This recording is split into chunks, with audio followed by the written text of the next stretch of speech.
Everyone thinks Regina George had power because she was pretty. But let's be honest here, there are a lot of pretty girls. Not all of them have an entire school basically orbiting around them. So what made Regina different? Because if you really pay attention, her power had nothing to do with beauty. It had everything to do with control.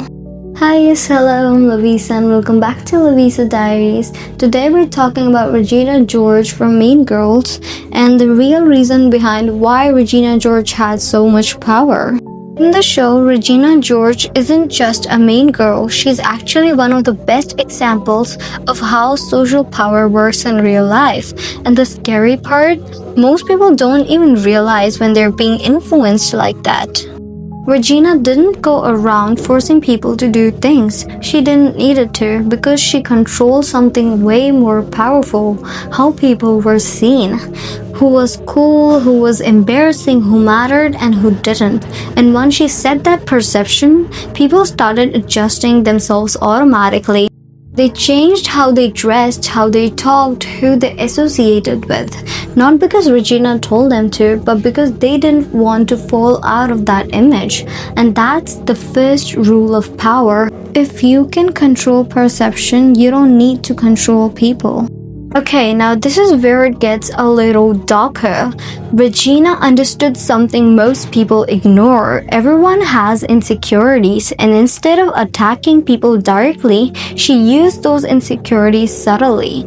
A small comment, a backhand compliment, a look, just enough to make someone question themselves. And once someone feels insecure, they start looking for validation. And guess who they look at? The person who made them feel that way. And that's how she created control without even trying. Because people weren't just around her, they were emotionally dependent on her approval. Another thing that Regina never did is that she never tried to fit in. She wasn't asking, "Do they like me? Do I belong here?" She already decided that she did, and that energy is powerful because the moment you stop chasing validation, people start chasing yours. Most people lose power because they're trying too hard to be liked. Regina didn't care about being liked. She cared about being respected and remembered. And ironically, that made everyone want her approval even more. Regina didn't just exist in the social system, she built it. There was a clear structure: who was at the top, who followed, who was irrelevant, and she made sure that she stayed at the center of it. Because once a hierarchy is created, people start behaving according to it. They compare themselves, they compete. They try to move up, and all of that keeps the person at the top in power. She didn't need to remind people that she was important. The system itself did that for her. Regina wasn't loud all the time. She didn't react to everything, and that silence made people uncomfortable. When you don't react, people start overthinking. Did I say something wrong? Is she upset?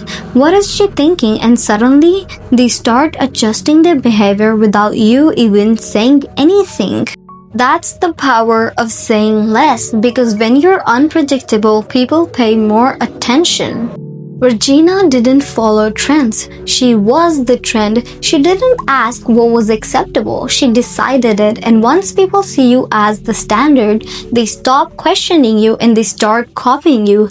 That's why her influence was so strong, because she didn't try to fit into the environment. She made the environment fit her. So at the end, no, Regina George wasn't powerful just because she was pretty. She understood something most people don't. Power isn't about controlling people directly, it's about controlling perception, emotions, and environment. And once you start doing that, people start doing the work for you. And I hope you liked the video. Do subscribe and like, and I'll see you in the next one. Bye!